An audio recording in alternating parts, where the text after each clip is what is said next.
In the quiet community of Kurudu, insecurity casts a shadow over daily lives, from young girls to elderly parents to young boys. The fear is real and the stories are personal.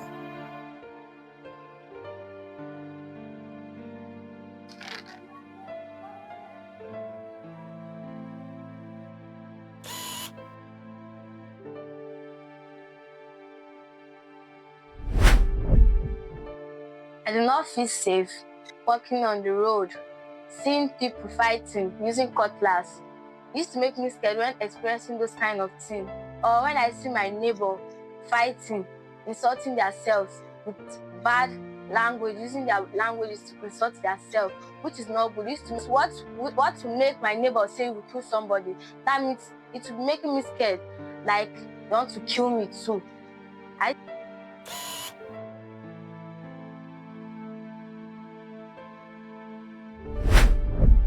Yes, I've ever been afraid because of one incident that happens in my neighbor's house that bad boys came to rob, and it makes me afraid. They took a lot of things in my neighbor's house, and my neighbors were just like, she will not drop the thing, she will not allow them to carry the thing they took away. So they brought out knife, cutlass. They were just like, they want to kill her. So she now have to call the police to come and arrest them. Before she called the police, they run away.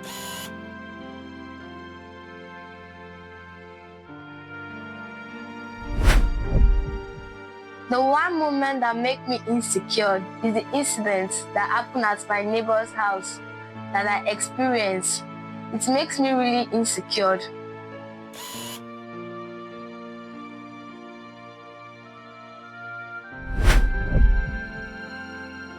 Yes, it does, because it doesn't make me concentrate in anything I do, like maybe reading my book or hanging out with my friends.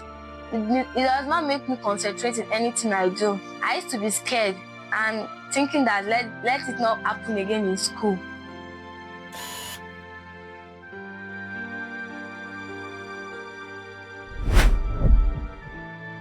If I have the power to protect young girls like me in this area, I will bring more security to secure the area by removing them, by making them scared to come and rob in someone's house, by making them afraid to collect someone's phone.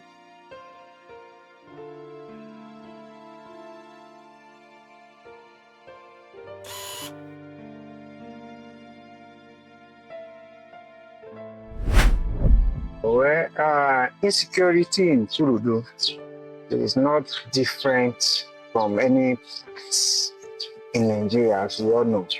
And but there are some, when there is a national issue, there is a way it affects individual locally. And what we experience in Kurudu is the kind of pickpocketing, like people who stop you on the road, collecting phones with knives and all that.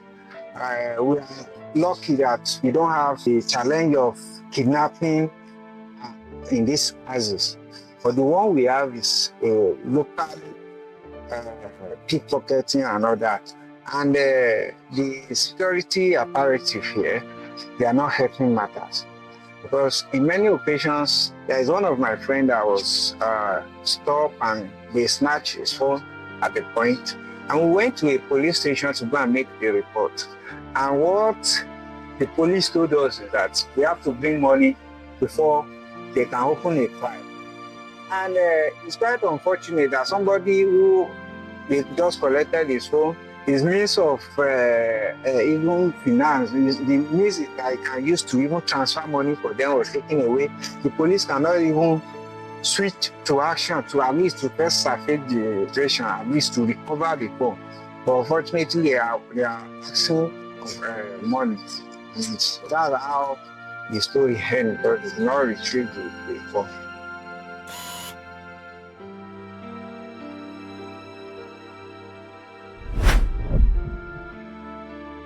Very well. Even me, I'm living with me because I remember when I first started this POS business, there's a lot of street boys that do come and harass. Some of them come at a point. I think on a daily basis they are coming to come and ask for money. That I should give them money as if they are the one that rented this place for me. At first, I used to give to because I am new to the area and people are so scared of those guys, right? So I used to give them the money, but at point when I could not meet up because what I'm giving, I'm not making it at that time. So I have to just protest that no, you can't continue to harass me to say I will give you money when you don't keep this. And to the glory of God, I have support from the community who also intervene and chase those boys away.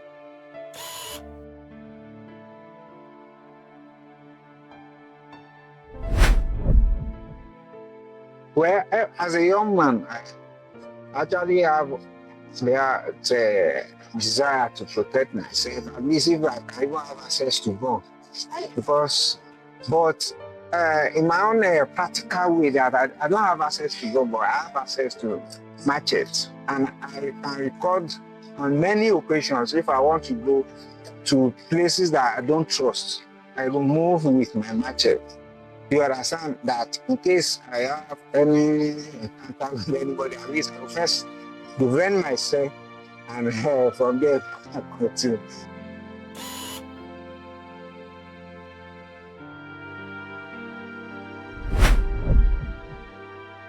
The way the insecurity shape people's mind is that the autism it's increased because among the teenagers, what I've observed so far is that because of that fear, a lot of them are tending to like autism is now appealing to the teenagers because they want to be saved. They feel that if they belong, they are saved to some extent. So as a young guy, I don't see a nation or a country growing or have a positive impact on the coming generation if we encourage that. And I want to use this opportunity to also call on government and also to the stakeholders who are involved in ensuring the security of life and properties, most especially the police who are shadowed with the responsibility of ensuring the civil space proper safety. I want to call on them that at this point, they need to take their job seriously. I know with the current situation of this, they are not well taken care of, which most times are the excuse that the police use when you call on them for such an operation to come and protect you. But I'm using this opportunity to also call on the Nigerian government that the welfare of our police officer is important, because I believe if they take care of them, they will be motivated to at least to fight for the nation, to fight for the people in the society. So I think first thing first, we need to encourage our police officers in order to have a safe environment and society.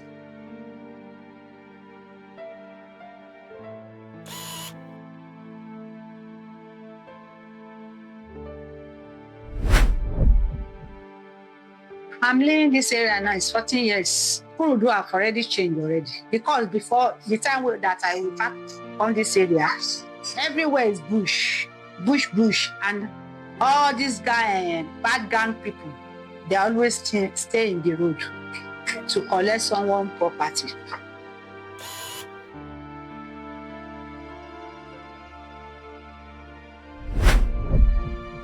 My greatest fear is only you cannot fit go out in the night, because they always stay in the road to collect people's phone, bag, anything they see in your hand, and they will collect it and run.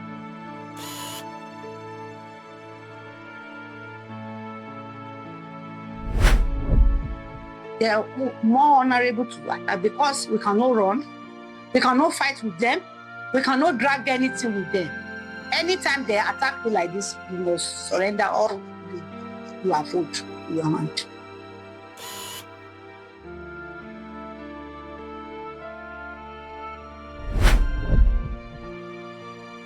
Everybody now, they are doing gates. Some are using prayer, some are using jams, and now we have already got an army in our streets.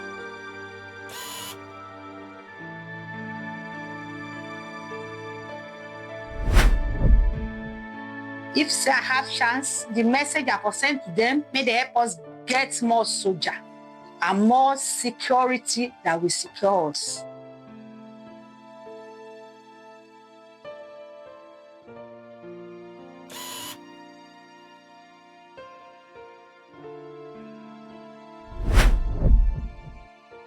The most serious challenges I see in Kurudu today is very, very enormous. And I am very, very glad to see you people these days to throw more enlightenment concerning that perspective.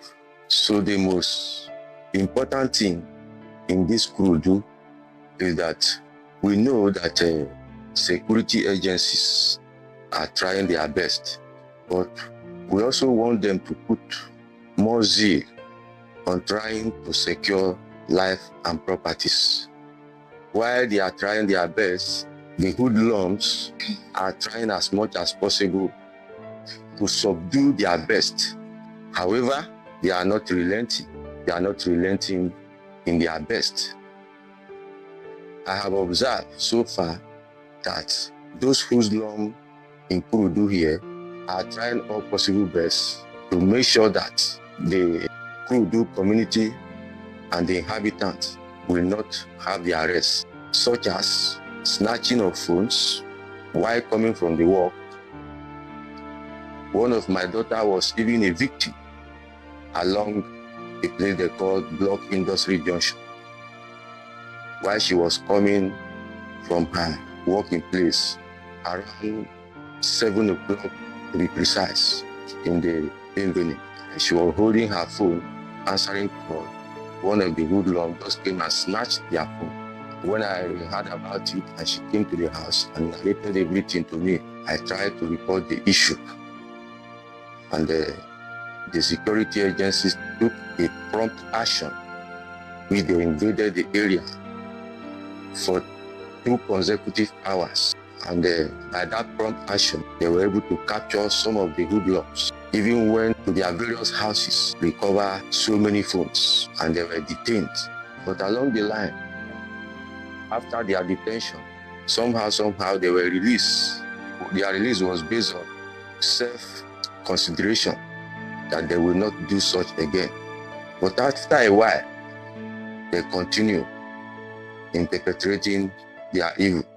So that is what I observed so far in this Kurudu axis.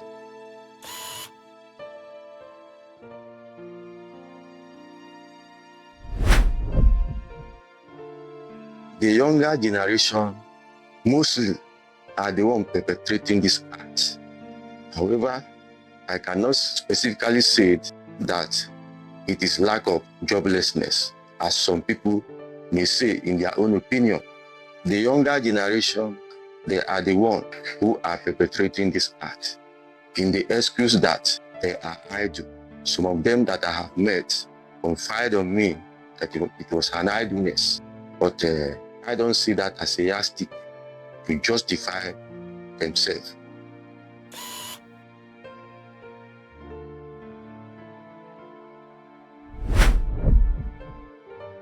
Thank you for that question. The role elder like us can play in making Kurudu safer is whenever we observe such an act, we are to say something to the security agencies and let the security agencies also do something in taking action. to arrest those people that are involved in perpetrating the acts. That is what I know that we as an elder can do in this perspective.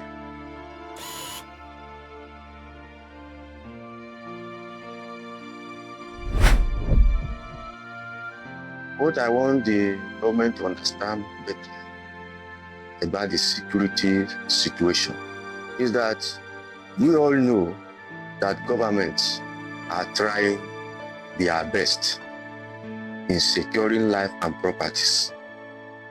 But somehow, there are some betrayal in the government setting that we have in today's government that are betraying the good effort of the government. When governments are putting strategies in place to secure life and properties for the citizens, some betrayers who have sold themselves to the devil are not trying to give up, and they are trying all possible best to frustrate the effort of the government being put in place to secure life and properties. If Kurudu could become completely safe tomorrow, what do you think is the first thing the people living there should do differently in their lives?